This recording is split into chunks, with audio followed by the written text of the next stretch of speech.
Good evening, and welcome to another installment of Stories from the Internet, where I bring you the creepiest real-life stories from all over. For a continual supply of creepiness, hit that subscribe button and the bell icon so you never miss a future episode. Sit back, hit the lights, and let's begin.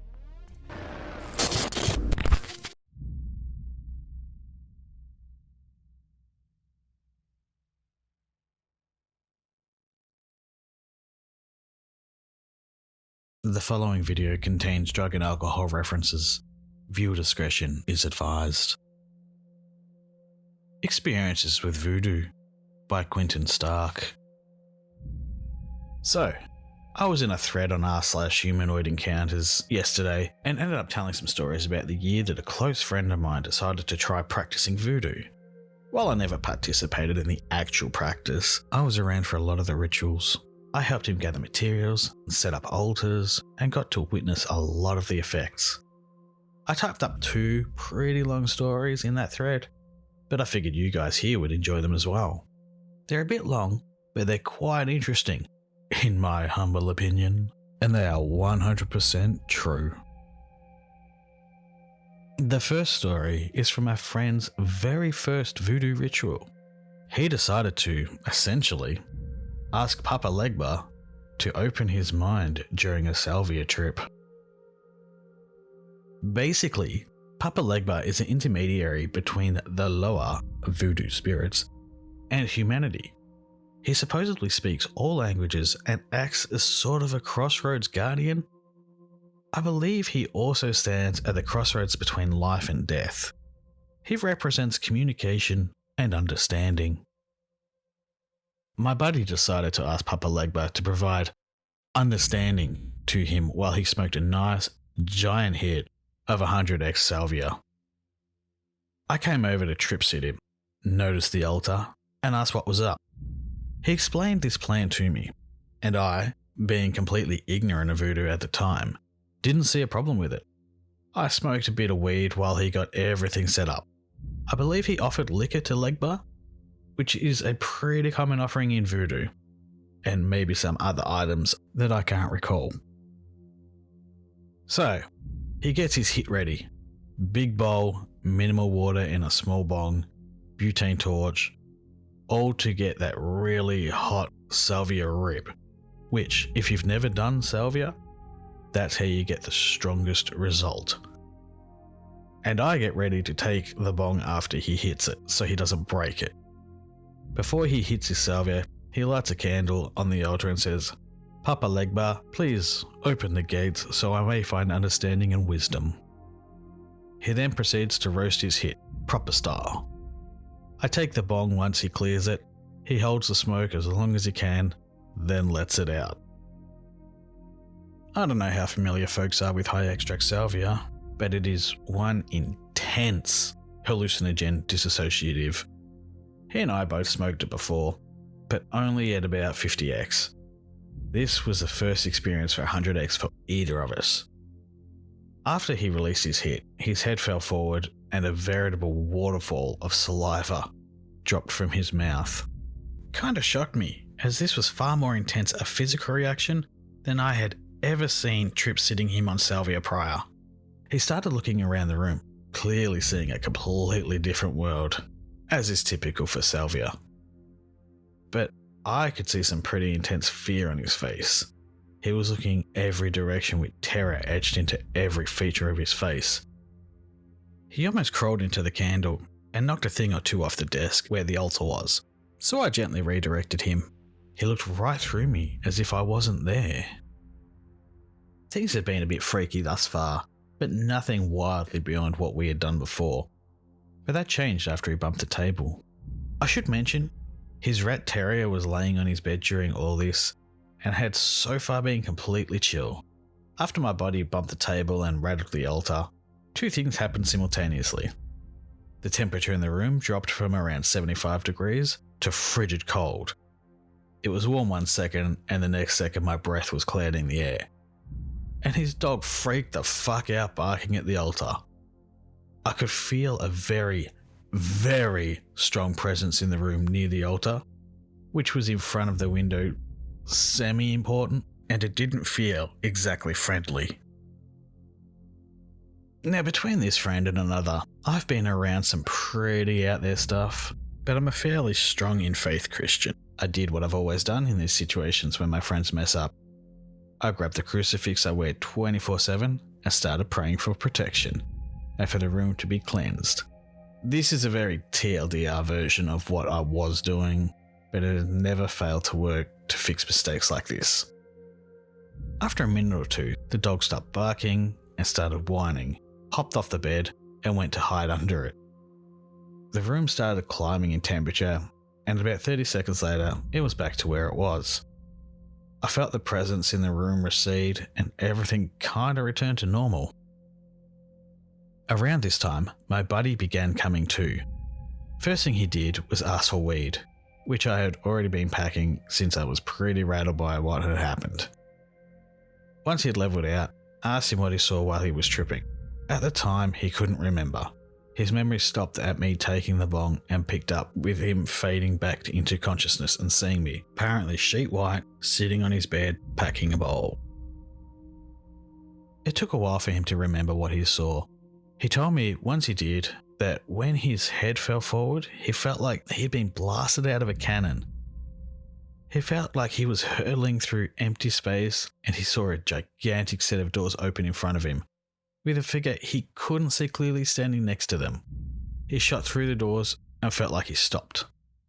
Once he stopped, he said he saw countless eyes open all around him, which explains him looking all over the room and the terrified expression. Eyes of all shapes and colours and sizes. He said they all looked right at him, staring at him intensely, and he felt malice all around him. He said he was scared he could never get out from those doors, that he'd be stuck there forever and would die there. Again, typical of salvia trips. Finally, he felt like he was pulled backwards and saw the doors closing as he came to from the trip. Like I said, this was the first ritual. He went forward with the rest of the year with a very healthy respect for the power of the lower. Side note, the reason I say the location of the altar near the window was semi-important, that night, right around when the room went cold and I felt the presence in the room, an old man down the street in my friend's neighbourhood died. We found out the next day. We theorised that Legba had opened the gates to the afterlife and let my friend get a glimpse of something beyond them. When the man died, his spirit was going towards the gate, and so it ended up being in the room with us due to the ritual that had been done. No idea if that's what happened, but I sure like that explanation better than other things it could have been. The second story was, essentially, the last ritual he did. Fitting that the first and last rituals would be the ones that stood out the most. This story involves a different loa, the Goere. The Goere are spirits of the dead who loved life too much to pass on to the afterlife. They love partying, debauchery, and fun. They, along with Papa Legba and Simbi, messenger of Legba, green serpent, spirit of the woods, trees, and marshes, are the ones my friend made his offerings to while he was practicing voodoo. The 2 times I was with him for major rituals to the Goere were both at house parties in the flats of Oakland, California. Something to note about the Goere is sometimes they will possess a person to interact better with the places they are summoned to. Possession by the Goere manifests in wildly eccentric behaviour, drinking, erratic movements and the like. They really love to party. The first party my buddy called on the Goere for was lots of fun. He didn't tell me what he asked for in return for his offerings, spiced rum, hot-ass peppers, but it was a really chill evening, which was uncharacteristic for the area we were in. Overall, good time, and nothing bad happened. Second time? Not so much. The party was already a bit chaotic when we arrived, and people were pretty belligerent. The guy who's running security for the place had his gun visible the whole night, which was also uncharacteristic. When we got there, my friend set up the Goere's altar, made his offerings, and lit the candle. We were hoping things would relax after that.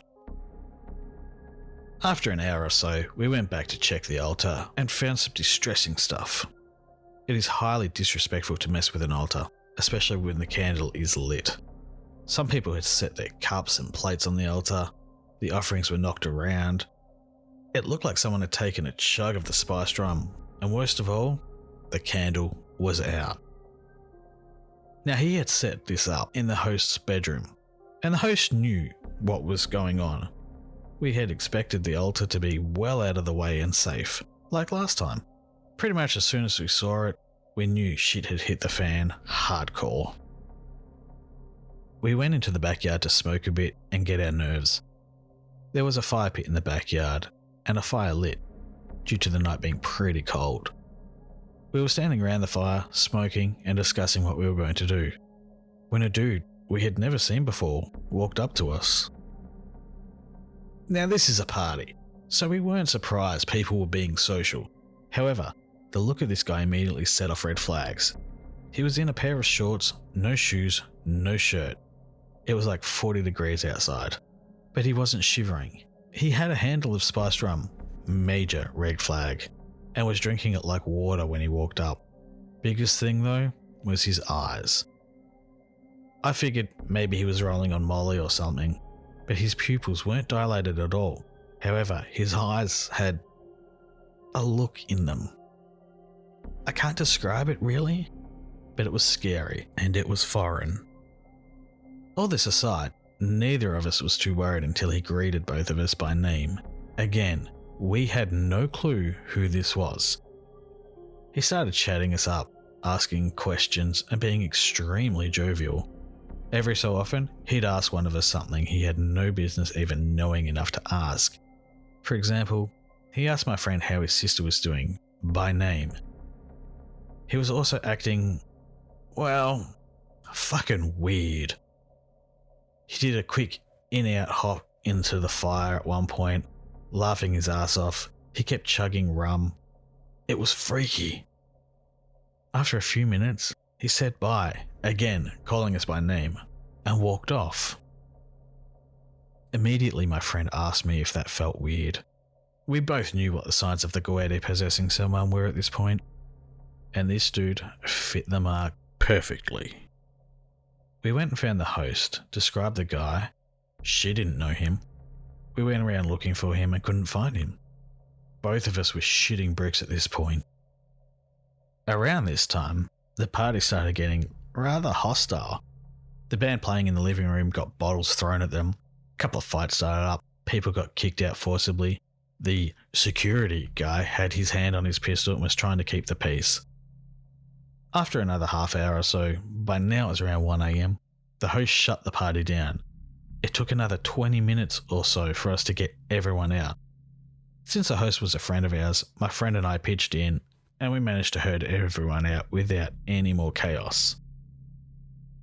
Once everyone was gone, it was the security guy, the host, my friend, and myself in the house. We smoked a bit together and talked about how out of hand things got. Usually parties at this house were fairly relaxed affairs, so everyone was pretty shaken up about how the night had gone. My friend and I refrained from telling them about the goetti at the time because we didn't want to freak them out worse. After we smoked, we went back in to go to sleep. This is where things got very fucked up. Once we were all inside, we heard a loud ass smack against the living room window. The outside lights were on, and we could see someone silhouetted in the window behind the shade. Again, the loud smack. We saw the person hit the window, hard. Security guy pulled his gun. This was Oakland, and shit like this wasn't exactly uncommon in this part of town. He walked over to the window and pointed his gun at it, and yanked the shade. Nobody there. Right when he pulled the shade, the living room dropped to freezing temperature. The host had been running the heater all night, so this was a drastic change. Another bang. This time at the back door. Security goes to the door and jerks it open. Nobody there. The host is crying at this point. Security is looking panicked. I'm trying to fix the situation like I did with the Legba fiasco, and my buddy is just standing there, white as a ghost. We all decided to just sleep in the living room together. The temperature kept fluctuating, going from normal to freezing.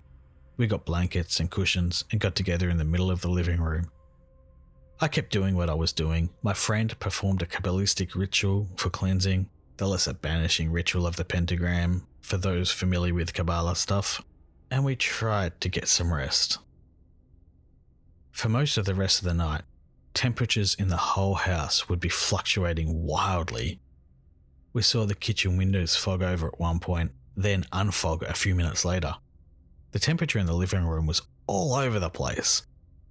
When someone would go to the bathroom, sometimes it'd be warm, sometimes frigid. The worst part though, was we kept hearing footsteps in different areas of the house.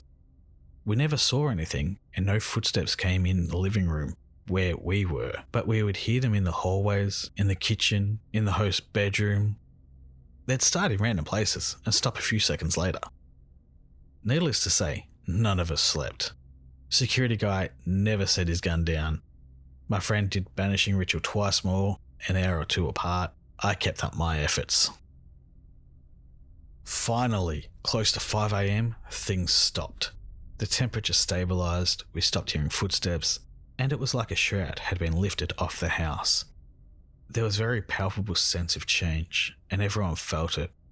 We got a few hours of sleep after that. Then my friend and I got the fuck out of there. That was the last real ritual my friend did. After that, we went way up in the mountains, bushwhacked several times off of one of our favourite trails, and found a beautiful clearing right on the stream. We set up permanent altars for Simbi, Papa Legba and the Goada in the spots of the clearing we thought they'd like. My friend made final offerings and told the lowers we wouldn't be bothering them again. After that, no more voodoo. He was way too shaken by what had happened, and I wasn't trying to be around that anymore either. He had one moment a few months later when we were camped out along the trail when he said he thought he could see several ephemeral figures watching us from the direction where the altars were, but they didn't bug us, and we didn't feel in danger. Overall, that was a crazy year. Voodoo is one wild thing to get into, and holy fuck can it have some wild effects. I'm glad it isn't something he does anymore. On a side note, there was something interesting he and I discussed. I never once made an offering to any of the lower. I never asked them for anything. I never spoke to them, except the Goade possessed guy. Never bothered them myself. It was all my friend doing the asking and the offering. All I ever did was help find nice places for altars, pick out nice gifts for the lowers, and help make things as good for them as I could in order to help out my friend. I imagine while the lowers very clearly had a bit of contempt for my friend, Voodoo is Haitian after all, and he's extremely white European. We imagine they probably liked me a fair bit, since all I ever did was do good things for them without ever asking anything in return.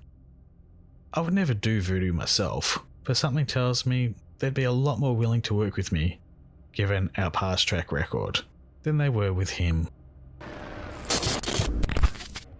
As skeptical as I am, there are two things you never mess with: Ouija boards and voodoo. This could have gone so much worse, more for the guy who was actually performing the rituals, as using that amount of drugs and alcohol can affect you pretty badly and has resulted in some deaths. Please note that this channel in no way endorses or encourages drug or alcohol use to participate in any form of ritual. Thank you all for watching. Let me know your thoughts in the comments section below, and don't forget to leave a like if you enjoyed this video. You can follow me on most social media and chat with me over at the Opinionated Outcast Discord server. If you really like what I do, consider supporting me on Patreon for as little as $2 a month, where there are rewards, sneak peeks, and other Patreon-only exclusives. All links are in the description below. Thank you, and remember, it's always scarier when it's real. Good night.